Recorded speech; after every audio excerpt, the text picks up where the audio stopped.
तेजस्वीवरी झाकेला होमकुंडे अग्नी पुरविला का यज्ञशाळे प्रज्वलला यज्ञकी केला महाया हो. 24 गुरुपैकी अग्नीला का गुरु केलं त्याचं कारण सांगताय.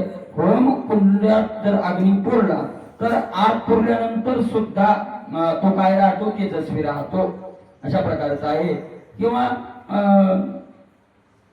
तरी झाकेला अशा प्रकारचा काय यज्ञशाळे प्रज्वलिला किंवा यज्ञात काय केला, प्रज्वलित केला, आणि याज्ञिकानं काय केला, महायज्ञ केला, अशा प्रकारचे. जो जो उपासका भावजीवी त्या त्या श्रेय ते उपलवी पूर्वोत्तर अशुचित्वे आगवीन जाळवणी हवी शेवितो. जसा ज्याचा भाव असेल, कोणी करून टाकला काय आणि कोणी प्रज्वलित केला, अग्नीला काही त्याचा मनात विकल्प येत नाही, आहे का नाही. बरं, पुन्हा अशुद्ध पदार्थ त्याच्यात टाका.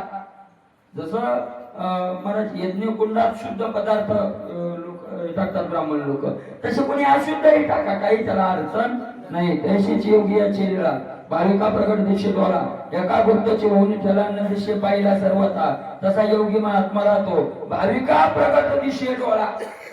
संत कोणाला दिसतात, भाविकाला दिसतात, आहे का नाही. आणि जे भाविक नाहीत, अभाविक आहेत, गुप्तची होऊन ठेला जवळ असले म्हणत तरी त्यांना संत ओळखायला येत, अशा प्रकारचं आहे. ऐशियाच्या काही बाहुबल भाविक पायी अर्पिती जे जे काही तिने मोक्ष पायी मोक्षा आणि संतांच्या ठिकाणी जे आपला भाव अर्पण करतात, अशा साधकाला संत काय देतात, मोक्ष देतात. परताची योग्याच्या मुखी संचित प्रेमाने आसक्ती जाळणी आहे काय ते करी सुखी निजपती. मला त्यांच्या संत महात्म्यांच्या स्पर्शात गेला, जवळ गेला, काय करतात ते, संचित क्रियमाने आसक्ती जाळवणे. आसक्ती म्हणजे सगळी, संचित क्रियमान सगळं काय करतात, जाळून टाकतात, अशा प्रकारचं. आणि एकाएकी करी सुखी, एका क्षणात त्याला काय करतात, सुखी बंधन करतात आणि नीच पदाला बसवतात, अशा प्रकारचं. आणि काही अग्नीचे लक्षण राया तुम्ही सांगे न जाण जेणे सगुण आणि निर्गुण दिशे सामान्य समसाम्य. पुन्हाही काही अग्नीचे एक लक्षण आहे, राजा तुला मी ते लक्षण सांगतो म्हणताय. ज्यांना सगुण आणि निर्गुण दोन्हीतली काय दिशेल, समानता दिशेल, अशा प्रकारचा आहे. अग्नी सहजे निराकार त्याशी काष्टानुरूपे आकार दीर्घे चक्र वर्तुळ थोर नानाकार भासतू. अग्नी जर पाहिलं तर अग्नी रूप कोणते, कसं आहे अग्नी दिसायचं, म्हणजे उंच आहे का, ठ्यांना आहे का, जाडा आहे का, पातला आहे. जसं सरपण तसा अग्नी. मोठा लाकूड असेल तर मोठा, बारीक असेल तर बारीक, लंब लाकूड असेल तर लंबा, गोल असेल तर गोल. तसा ज्या काष्टानुरूपी आकार, तसं काष्ट असेल, लाकूड असेल तसा आकार. मग दीर्घ चक्र वर्तुळ, गोल असेल, लंबा असेल, लहान असेल, थोर मोठा असेल, तसा असेल, नाना आकार भासतो. एक आकार नाही त्याला, अनेक प्रकारच्या आकारानं तो भासतो. तैसेची भगवंताची भगवत भक्ती स्वमाया कल्पित कल्पना कृती तेत प्रवेशला सहज स्थिती बहुधा व्यक्ती तो भाषे.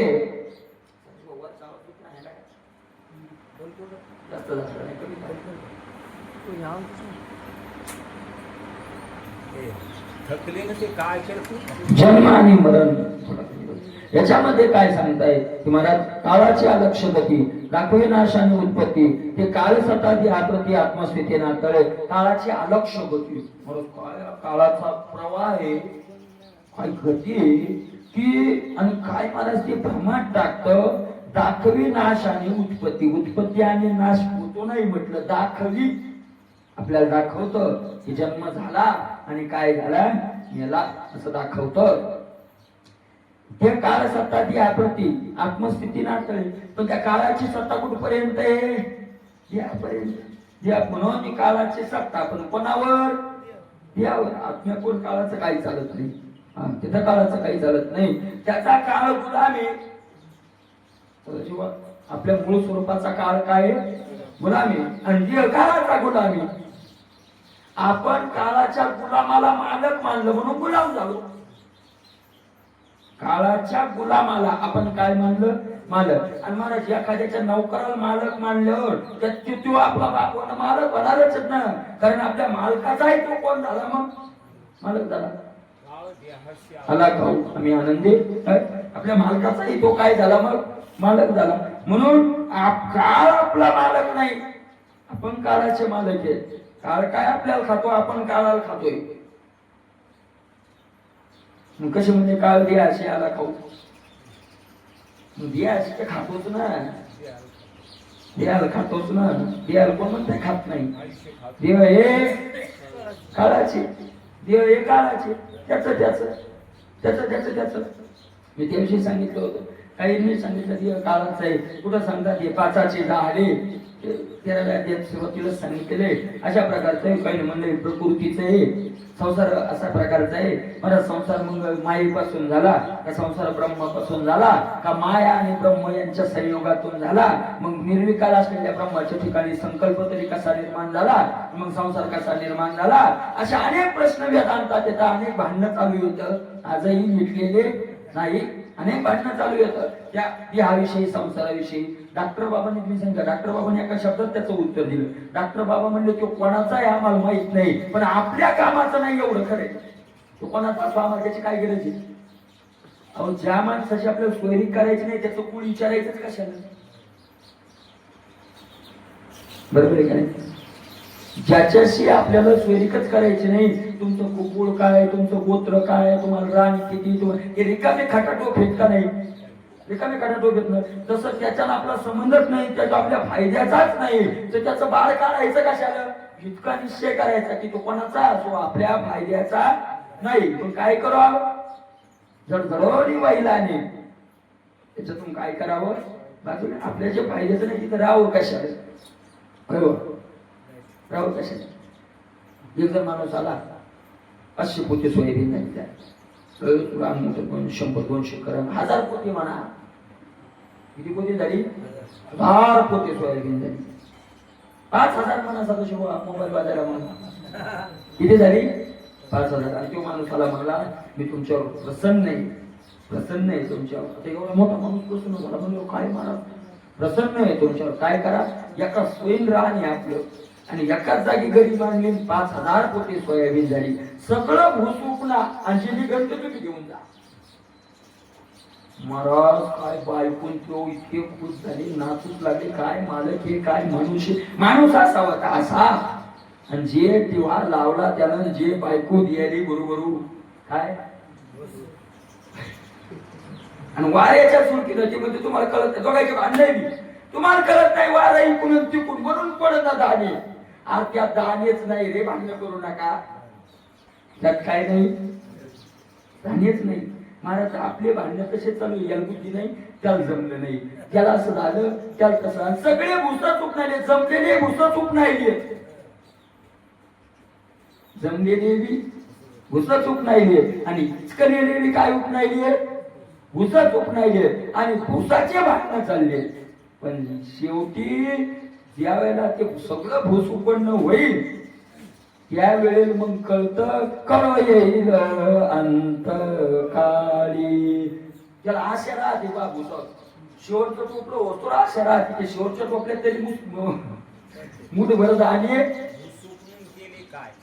काय फायदा झाला, काय फायदा झाला. 5000 पोत्याचा नाही, 5000 नाही, 5 लाख पोत्याचा भूस उपणार तेच काही त्याच्यात निघणार नाही.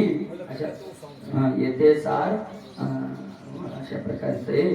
आणि परमार्थ म्हणजे महाराज रास उपन्न आहे. रास परमार्थ करणं म्हणजे काय उपन्न आहे, रास उपन्न आहे. रास आणि ती रासही अशी आहे की महाराज त्यात घुसकट किती लांब गेलं तैसे विचारिता निरसले ते प्रपंच सहज. तुम्हाला समजा तुकोबरायचं प्रमाण आपण आता तुकोला कटतो संसार. तुकोबरा हे संसारात राहून बोललेली नाही, कारण 3 सर्वनामे हा ही हे, बरोबर ना. हा ही हे, हा लांबच्या म्हणतात, जवळच्या काय म्हणतात हा. तसं तो हा ही ये, तो ती ते तो ती आणि ते हे ते तो तो तो नाही का तो तिकडे दिसायलाय फलकट तो संसार तो लांबून दाखवायलेत आपल्याला आम्ही बाहेर निघलो आता फलकट तो संसार येथे सार भगवंत अशा प्रकारचे उडून गेलेलं भूष येते त्यांनी जीवावर जाऊन उठण्याला सुरुवात केली आणि सगळं भूष त्या तिकडे पडले जाऊन ते दाखवायले आपल्याला तो गेला तिकडे फलकट ते गेला उकडून बाजूला गेलं अशा प्रकारचं आहे उदाहरण शेतकऱ्याचंही दिलेलं याच्यात तैसे विचारिता निरसरे याच्यात शेतकऱ्याचे उदाहरण दिलेले हे भूसबीज एकवट उपनिता राही घनवट ते उडे ते फलकट ते म्हटले जानो आले तैसे विचारिता निरसले ते प्रपंच सहज मग तत्वता तत्व उरले ज्ञानी अशी अरे संसार करत असताना आपण डोक्यातच ठेवायचं इतकं जरी डोक्यात ठेवलं नव्हतं बस झालं काय आपण भूसूक नाही देऊ इतकं डोक्यात ठेवायचं उपणायलो आपण काय उपणाय लागलो भूसूक नाही लागलो अशा प्रकारचं डोक्यात ठेवायचं म्हणजे दुःख होणार नाही धान्य नाही पडलं तर त्याचा फायदा काय होईल की आपल्याला काही मिळणार नव्हतं असं माहिती अशा प्रकारचं आहे काळाचे लक्षण मग ते ऐका त्याच्यात मग भूस काय पेटून द्यायचं का नाही फुकून नाही द्यायचं झाकून ठेवायचं पण राहिलं भुसाचा उपयोग घ्यायचा पण कोणाला राहिलं भूस गोठ्यात आणि धान्य घरात बरोबर ना असं भूस गोठ्यात आणि धान्य घरात भूस गोठ्यात आणि धान्य घरात संसार दारात आणि देव घरात कामापुरता संसार निर्वाहा पुरते अन्नाच्छादन शरीर म्हणजे ढोरच येतं त्याच्या पुरतं खाऊ चालाय पुरतं अन्नाच्छादन आणि त्याच्यातही सदाशिव त्याच्यातही मी कोणतंही भुसा आणून साठवायचं नाही हायब्रिडाचं भुसा आणून खाजवीत असते हायब्रिडाचं भुसरा येत नाही मला आता कथा रातभर झोपत नाही भुशी तसं निषिद्ध कर्म म्हणजे भुशी आहे ती अंग खाजविणार आहे नाश करणार आहे ते नाही साठवायचं जे उपयोगाचं आहे तेच अशा प्रकारचं आहे काळाच्या लक्ष कधी दाखवी नाशाने काळ सत्ता द्याप्रती काळ सत्ता काळाची सत्ता कोणावर आहे द्यापुरती आत्मस्थिती नाटळे आत्मस्थितीच्या ठिकाणी तो काळ प्रवेश करू शकत नाही योम काळाचे बलगाडे म्हणते ते देहाची पुढे पाहता आत्मस्थितीकडे काळ बापुढे येत नाही आत्माला स्पष्ट सांगतात काळाचे बलगाडे बलवाने महाराज काळ आहे ना बलवान मान्य आहे ना पण देहाची पुढे त्याचं बल पुढे चालतं देहा पुढं चालतं म्हणते देहाची पुढे अशा प्रकारे आत्मस्थितीकडे जर पाहिलं तर काळ बापुडे बिचारा म्हणून गप्पा असायला ना आमको असं हे म्हणते बायको गप्पा आणि ते बायको पुढे याचं काही चालत नाही तसं काळाचं दिया पुढं लय चालतं आत्मस्थिती पुढे गेले की मेवा मांजर होतं ते काहीच करीत नाही काहीच करत नाही तिथं त्याचं चालतच नाही तिथं काय करणार आहे तो अशा प्रकारे आहे काळ बापुढे येत नाही तिथं काळाचा प्रवेशच नाही त्या सत्तेत काळाचा काही नाही प्रवेशच नाही सूक्ष्म काळगती सांगतात वेगळ्या तेवढे अवधता सिंहावलोकने मागवता अग्नी दृष्टांत सांगतो काळाची सूक्ष्मता सांगत असताना ऐकणे अवधूताला अकस्मात आठवण झाली कशाची आणि मागच्या सिंहावलोकन केलं आणि मागं सिंहावलोकन करून अग्नीचा जो दृष्टांत तिथं सांगितला होता तो आता पुन्हा सांगताय काळ नदीचा महायोगो सूक्ष्म गती पाहता वगो तीर्थ भूत तरंगा जन्म भंगो एकताची जगून काळ नदीचा काय काळाची नदी धनुबऱ्याने नदीचं वर्णन केलंय खूप गोड वर्णन केलंय किती प्रचंड वेग आहे महाराज बाप किती वेगानं वायाली काळाची गती ना सतत क्षणोक्षणाप्रती ऐशी याची स्थिती भारताव वेगानं काय चाललाय तो काळ निघालेला आहे, पण ती सूक्ष्म गती आपल्या लक्षात येत नाही. एवढी गती ती सूक्ष्मतेनं होते की आपण म्हातारे कधी झालो का झालोय याचाही आपल्याला थांग पत्ता लागत नाही. वाटतच नाही मला आपण एवढी कशी बदललो. सूक्ष्म गतीनं तो काळ ते तर भूत तरंगा जन्म गंगू, आणि पुन्हा जन्माचे आता काय होत राहता, येतच राहता. मरणारे चालू येत आणि जन्मणारे सुद्धा किती गती वाढते माहिती का सरस्वत. चंद्रभागेत पुराला पाणी वाहू लागलो. आता पुराचं लई गटात पाणी मारत. अतिवेग हा स्थिरतेच्या भ्रमाचं कारण होतो. अतिवेग हा स्थिरतेच्या भ्रमाचं काय असतो कारण. मग तो गेला. आज कार्तिक एकादशीची केली आंघोळ, पुंडलिक राहायचो आंघोळ केली, आला पाणी वेगानं वाळले, येवशिले पूर आलाय मला चंद्रभागेला. मालवणातले काही कीर्तन पण पुढे पण बाहेर घ्यावं लागले, पाऊसच आहे की नाही. आणि महाराज आंघोळ केली आणि आला, लक्ष दे नाही का. आणि दुसऱ्या दिवशी आंघोळी चालला. दुसऱ्या माणसाने विचारलं कुठे गेली. दुसऱ्या दिवशी आंघोळ करून आला. मला कुठे केली. मला कालच्याच पाण्यात. ज्या ठिकाणी आंघोळ केली त्याच पाण्यात आज काय केली. खरं सांगा, कालच्या पाण्यात आज आंघोळ केली का किती तरी पाणी वाहून गेले. कालचं पाणी गेलं कुठे लोक असत त्याचा गणित आहे का. कुठे गेले माहित नाही. महाराज आज किती लांबचं पाणी आलं हेही माहित नाही. पण अतिवेग हा स्थिरतेच्या भ्रमाचं काय बनत असतो, कारण बनत असतो. तसा आपण म्हणतो कालचाच मी, कालचा नाही मी. कालच्या पासून आज कितीतरी पाणी काय झाले, वाहून गेले, कितीतरी वाहून गेले. आणि किती मनात किती वाहून गेलं पाणी, किती दिवस बदललाय कालपेक्षा. पण अति सूक्ष्मतेनं बदल झाल्यामुळे आपल्याला तो बदल झाला असं वाटत नाही. अशा प्रकारे जन्मणारे चालूच होत. ज्ञानोबरायांनी झाडाचं रूप केलंय भगवंतानं. ज्ञानोबराय म्हणतात झाडाची एक फांदी पडली की अनेक दिऱ्या फुटतात तिथून. काय देखताची जगून देखे. अरे पाहतात सगळं लोक, पण पाहून न पाहिल्याचा मागे. ऐकून आपण सगळे जगाकडे पाहतो. एक पाहत असा गेलेले पाहिले, म्हातारी झालेले पाहिले, जन्मलेले पाहिले. काही काही माणसं म्हणजे आम्हाला 80 वर्षाचा अनुभव आहे. कशाचा, भाजी तिखट झाल्याचा का पिठी झाल्याचा. हे अनुभव नाही महत्वाचे महाराज. कोणा अनुभव शिकावा, अनुभव कोणाचा शिकावा हे महत्वाचं आहे ना. नाही म्हणजे त्या अनुभवी माणसाला विचारावं. पण अनुभवी कोण, आपल्याला काय अनुभव आहे महाराज. त्याचा अनुभव आपल्याला फक्त इतकाच अनुभव. वली झाडभर पेरलं तर जळत आहे आणि कोरड्यात पेरलं तर ठीक आहे. एवढा दुसरा कोणता अनुभव आहे आपल्याला. काय अनुभव आहे. अनुभवी महाराज अनुभवाला विचारावं. पण अनुभवी कोण. म्हणतात अनुभवी आले अंगा ते या जगात ते तसे. पण अनुभव कोणता बघा. आपले अनुभव म्हणजे काही उपयोगाचे नाही.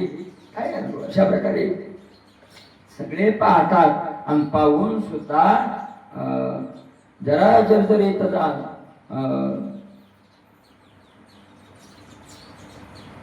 तुकोबाराय म्हणले मेलेल्यासाठी रडतात. तुकोबाराय सुद्धा म्हणतात अस्ति जात न गणिती गहिसपणी. त्याच्यासाठी रडायली पण आपणही चाललोय याचा कधी खेद वाटत. पुत्र पितरा पिंडदान देती, उत्तम गती त्याची चिंती, आपली गती नाही विचार. आपला काही खेळच नाही.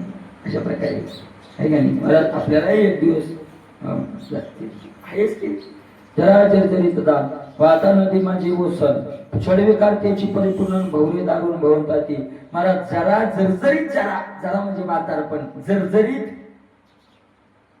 आलेली हातातली जर्जरीत जरा अशा प्रकारचे मला ते म्हातारपण. ज्ञानोबरायांनी याच्यावर तोंड भरून पूर्ण केला. ज्ञानोबराय म्हणतात सदाशिवा फुलाची लागा फुलाची भोगा लागे प्रेम टांगा ते करे याचा गुडगायशी होईल. नाक कसं होतं म्हातारपणात मला म्हणतात, फुलाच्या भोगा लागी अरुण्यात असं महाराज नाक असं फुलाचा सुगंध घ्यावा, अत्तर मारावं, कसं कसं तयार असतं ते म्हातारपणात. नाक कसं होतं माहितीये का, उंटाच्या गुडघ्यासारखं. उंटाचा गुडघा पाहिला का, टवटव राहतो. का खाली का जातं माहितीये का, कारण नाकाला दाताचा सपोर्ट आहे खालून, म्हणून ते वर आहे. आणि दात पडले की त्याचा आधार जातो, म्हणून ते कुठं जात. वडाळाच्या खुरी आखरू आते गुरी, ते दशा शिरी येईल माझ्या. वडाळाची खुरी झड लागलेली, श्रावण महिना ज्ञानोबाईचा दृष्टांत आहे. श्रावण महिन्यात झड लागली आणि झड लागल्यावर ते वडाळ डोर, वडाळाच्या खुरी वडाळ डोर, आणि सर्व चिखलानच फिरलं. काही डोर रातभर बसली तर कोल्डे झाली, पण ते रातच्या दिवसात चिखलातच फिरलं. आणि मग चिखलात फिरून फिरून त्याच्या खुऱ्याच्या मधात काय झालं, चिखल्या चिखल्या माणसाला त्या झोप खुऱ्या आल्या आणि महाराज त्या आळ्या पाळल्या. आणि अशी ठणका कमी ठणका सरकाव महाराज ते पाय फिरतच नाही खाली. पाय काय करतं, आदर धरतं. आणि ज्ञानोबराय कुठं खुर्या पाहिल्या आणि कुठं पायी पायी आपल्या जे ध्यानात ते ज्ञानोबराय. ज्ञानोबराय म्हणतात की जास्त त्रास झाल्यावर ते पाय असं वर धरतं, पण तो पाय नुसता धरत नाही, असा हलवतो, असा हलवतो ना, असा हलवतो, असा हलवतो. कैसी दशा शिरी येईल माझ्या, तसं म्हातारपणी मुंडका अशा प्रकारे मला नाकाचं तोंडाचं तुकोबरायांनी वर्णन केलं. काय रांदवणी पुढे परे उमादती हातवडे, अशा प्रकारे ज्ञानोबाईचा दृष्टांत द्याला. त्या नाकातून तोंडात कसं होतं माहितीये का, सदाशिवा वळ वळ वळ वळ वळ वळ नाक चालूच राहतं. ज्ञानोबाईचं दृष्टांत कसं वळवळ होत होतं, कसं होतं. ज्ञानोबाई म्हणजे बाया स्वयंपाक करतात आणि स्वयंपाक केल्यावर भांडे धुवायचे आणि मग पाणी कुठं फेका म्हणून गड्ड केलेलं आणि ते सगळं घाण पाणी खरकट ते कशात टाकायचं, त्याच्यात टाकायचं आणि मग ते सरून सरून त्यात आळ्या होता. तुम्हाला हे नाही पाहिलं तर कोणत्याही हॉटेलवर जेवायला गेलं की लगेच मागं जायचं, मागं जिथं पाणी सोडलेलं तिथं पाहायचं. आळ्या अशा अशा अशा अशा काय करतात, तसं ना वळवळ वळवळ वळ आवराय गेलं की सुटलं, आवराय गेलं की सुटलं. आई महाराज सगळीच म्हातारपणी, मला तुम्ही म्हणता म्हातारपणी म्हाताऱ्यावर कोणी जोर काढायचं, अहो शंभर म्हाताऱ्यावर जोर काढतो. तरुणपणी येतो का, तरुणपणी त्रास देतो का तो, आणि म्हाताऱ्यावर दुसरे काय काय दिलं, पोरं काय काय दिल, त्याचा देह त्याच्यावर काय काढितो, जोर काढितो. अशा प्रकारचं असे अवस्था येते जरा जर्जरीत. मला याच्यावर अशा प्रकारे जर्जरीत जर्जरीत काय येतं, म्हातारपण येतं, अशा प्रकारचं असतं. आणि महाराज त्यामध्ये सुद्धा वाहता नदी माझी ओसण, आणि पुन्हा फुरस नाही येत राहत, ठीक नाही. अशा प्रकारचं षड विकार त्याचे परिपूर्ण, 6 विकार हेच काय आहे त्याच्यातलं, फुरसन येतं जातं. विकार सारखे राहत नाही. मला जे त्याच्यात जे मूळ स्वरूप असतं ते स्थायी असतं, आणि जे आपलं मूळ नसतं ते स्थायी नसतं, येतं जातं राहतं. मालक, घराचा मालक तिथंच राहतो, पाहुणा कसा असतो, येता आणि जाता. मला एक सांगा, षड विकार आहे, मला एक सांगा, क्रोधी, किती क्रोधी माणूस असला, सगळं जग त्याला क्रोधी म्हणतं, तरी 24 तास तो क्रोधात राहतो का? किती कामी माणूस आहे, 24 तास कामात राहतो का? किती लोभी माणूस असला 24 तास लोभात राहतो का? काम, क्रोध, लोभ हे येतात आणि जातात, कायम राहू शकत नाही, स्थायी राहू शकत नाही. का? कारण ते आपलं मूळ स्वरूप नाही. आपलं मूळ स्वरूप आहे शांत, महाराज समाधान, अक्रोधत्व, शांती, समाधान, निर्लोभत्व हे मूळ स्वरूप आहे आपलं. म्हणून हे विकार येतात आणि जातात, आणि म्हणून ते आपले मूळ नाही. आपलं मूळ स्वरूप तसं नाही येते. दुःखही येतं आणि जात, म्हणून आपलं दुःख काही आपलं स्वरूप नाहीये. अविनाशी तू तद्विती स्वयं परब्रह्म, अशा प्रकारचे भवरे दारून भवताती. पण महाराज भवऱ्यात माणूस काय करत राहतो मग? बाल्य तारुण्याचे खळा, वार्धक्याचे मंद जल, जन्म मरणाचे उसाळ नाते कल्लोळ उठवताती. खळ खळ खळ खळ खळ खळ येत लोडक, बालपणाचं लोडकं आलं की त्याच्या मागे तारुण्याचं लोडकं आलं की, आहे का नाही महाराज? बालपणाचं लोणकं जरा लहान राहतो, पण तारुण्याचं लोणकं लेंडे आला लोंढा म्हणतात. न म्हणे वाळूव्याचा महाराज असं लोणका आलं रे आलं की कोणालाच मानित नाही. तारुण्याच्या मध्ये न मानी कोणाशी, सदा मुशी मैसा धुळे जायचा, आठवणी वेटोनी बांधेला मुंडासा, फिरत असे मैसा जनामध्ये, हाते दीड पान वरतीचा मान, नाही तो सन्मान भले अशी. तारुण्य गेलं म्हातारपण येतं. अशा प्रकारे तुकोबारांनी 3 अभंगांच्या सोयीनं दिले. बालपण 80 वर्ष गेली बरा, बालपणाचा, तारुण्याचा आणि म्हातारपणाचा गेलं जात. आणि मग म्हातारपणाचं मंद जल, तर पळायला टाकतच राहत नाही. तर पावर मागून पावसाचा जोर असल्याशिवाय लोणकं पुढे पडत नाही, मागून बळाचा जोर कमी होतो. आणि मग काय होतं ते स्थिर हलवाडवा आपलं पाजर कसे तरी माणसं म्हणजे म्हातारपणा माणसं म्हणजे काल खळखळ इथं पाणी वाहू लागले, अवळ म्हणजे आज तर पियार नाही राहिलं, गेलं ते कमी कमी कमी कमी होत पिवण गेलं, असं होतं ना. अशा प्रकारचे वार्धक्याचे मंद जल आणि जन्म मरणाचे उसाळ, पाणी मुसाळ्या घेतं कशाच्या जन्माचे आणि अति कल्लोळ होते. आणि किती जन्माच्या आणि मरणाच्या लाटा निघतात हे सांगता येत नाही. अशा प्रकारे पुढे गोड वर्णन याच्यावर केलेला आहे. त्याचा विचार आपण त्याला करूयात. आज कार्तिकी एकादशी आहे, इकडे महत्वाचा दिवस आहे. नाही पंढरपूरला आपलं जाणं झालं आहे का नाही, पण महाराज इथं जरी चिंतन केलं आपण दिवसभर तरी भगवंताच्या काय होतं आपल्याला तिथं गेल्याचं फळ आपल्याला मिळेल. अशा प्रकारचं आहे. पण आजच्या दिवशी तरी आपण दिवसभर भगवंताच्या नामाचा जप करून त्याची सतत काय ठेवूयात, आठवण ठेवूयात. आजच्या दिवशी तरी आपल्याला पंढरपूर जरी इथून दिसलं तर तिथे गेल्याचं फळ आपल्याला थोडी थोडी लावायची, चंद्रभागेची आंघोळ करायची, कुंडलिकाचं दर्शन घ्यायचं आहे का नाही. अशा प्रकारचे 2-5 मिनिटाचं पंढरपूर करून घरी